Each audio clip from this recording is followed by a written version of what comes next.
السلام علیکم ناظرین میں آج آپ کے ساتھ ایک ایسی ویڈیو پیش کر رہا ہوں جو افریدی قبیلے کے بارے میں ہے۔ افریدی قبیلے کا مختصر جائزہ لے رہا ہوں۔ افریدیوں کے حوالے سے کہا جاتا ہے کہ ان کا سلسلہ نسب عثمان نامی بزرگ سے شروع ہوتا ہے۔ عثمان المعروف افریدی کے 2 بیٹے تھے جن کے اسماء گرامی بالترتیب ماپی اور زلنی تھے۔ زلنی کے اولاد زیادہ نہیں تھے جو کہ آب بانگش میں آباد ہے، جبکہ ماپی کثیر الاولاد تھا۔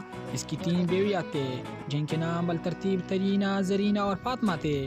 آج کل افریدی قبائل کے 8 ذیلی شاخ ہے جو بالترتیب یوں ہے: ملک دین خیل، کمبر خیل، کوکی خیل، زخا خیل، اکا خیل، سپاہ کمر خیل اور ادم خیل کے ناموں سے پہچانا جاتا ہے۔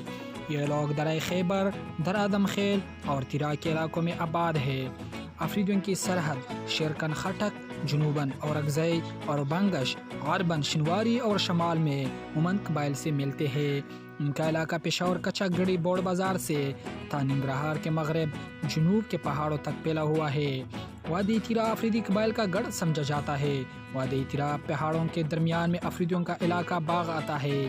یہ جگ میدان کے نام سے بھی یاد کی جاتی ہے جو اپنے منفرد آب و ہوا اور افریدیوں کا مرکز ہونے کی وجہ سے خاص شہرت رکھتی ہے۔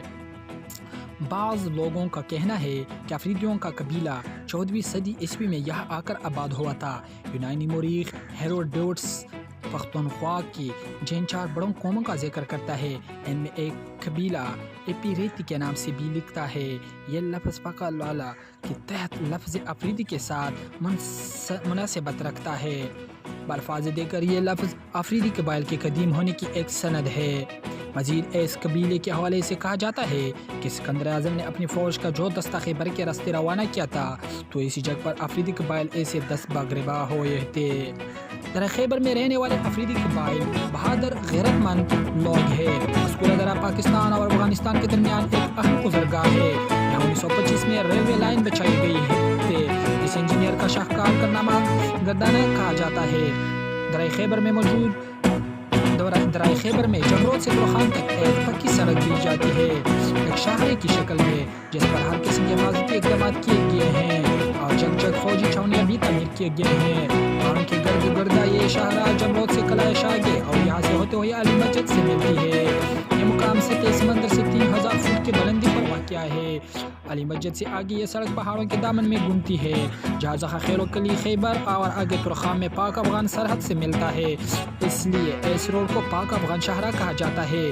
یہ سڑک سے ایک سڑک علی مسجد کے مقام پر وادی تیرا کو برستہ زیڑے اور چورا ملک دین خیل و زخا خیل جو کہ تابع بازار سے ہوتے ہوئے سپاہ قوم کمبر خیل اور ملک دین خیل سے گزر کر قوم کوکی خیل مہربان کلی میں داخل ہوتا ہے، جو کہ آج کل یہی سڑک وادی تیرا باغ مرکز گیا ہے اور اس طرح سب کو آپس میں ملاتا ہے۔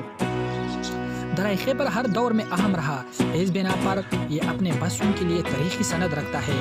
اس میں افریدی، شنواری اور شمانی قوم ڈیرے ڈالے ہوئے ہیں، لیکن ان میں سب سے زوراور اور طاقتور افریدی کا قبیلہ ہے۔ تیرا میں باغ مسجد افریدیوں کا مذہبی اور سیاسی مرکز کہا جاتا ہے۔ یہاں پر ان کی باہمی مشاورے اور تاریخ ساز فیصلے ہوتے تھے۔ اس طرح وادی تیرا کا دوسرا بڑا مرکز مہربان کلی کے نام سے جانا جاتا ہے۔ یہ اس لیے اہمیت کا حامل ہے کہ یہ افریدی اقوام کے بالکل درمیان میں واقع ہے۔ یہاں ایک بڑا بازار بھی ہے۔ اس بازار میں جمعے کو اسپیشل بازار لگتا تھا جس کو تمام افریدی اقوام کے لوگ سودا لینے اور خرید و فروخت کرنے آتے تھے۔ مہربان کلی میں مشہور سرائے ہوتے تھے جہاں گداگر، ڈرائیور اور دوسرے مسافر رات بسر کرتے تھے۔ اہل مہربان بابا انتہائی مہمان نواز اور دلیر لوگ ہیں۔ درہ خیبر کی تاریخی اہمیت کا اندازہ اس بات سے لگایا جا سکتا ہے کہ اس کی کھدائی سے بدھ مت کے ڈھیر سارے اثاث دریافت ہوئے ہیں۔ اس دور میں افریدی قبیلے کے ساتھ انگریزوں نے کئی بار پانجہ آزمائی کی مگر وہ ان کو زیر کرنے میں ہمیشہ ناکام رہے۔ مزید اچھی